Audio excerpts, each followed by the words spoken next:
চাকরির বয়সসীমা 32 করার প্রস্তাব সহ চাকরি বিধি বিল সংসদে পাস।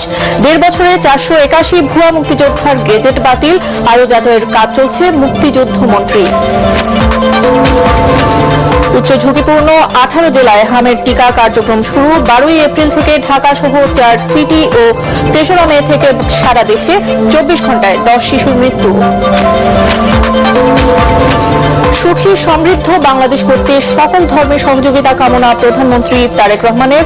ইস্টার সানডে উপলক্ষে খ্রিস্টান সম্প্রদায়ের সঙ্গে শুভেচ্ছা বিনিময়। দেশে 3 মাসের পেট্রোল অকটেন মজুত আছে, ডিজেল নিশ্চিতের প্রক্রিয়া চলছে, জানালেন বিদ্যুৎ প্রতিমন্ত্রী। দোকানপাট, শপিং মল খোলা থাকবে সন্ধ্যা 7টা পর্যন্ত। নতুন সময়সূচিতে অফিস ও ব্যাংক, শিক্ষা প্রতিষ্ঠানে অনলাইনে ক্লাসের সিদ্ধান্ত চলতি সপ্তাহে। শিক্ষামন্ত্রী। বিশ্বজুড়ে জ্বালানি সংকটে নিত্যপণ্যের দাম বৃদ্ধির আশঙ্কা অর্থমন্ত্রীর।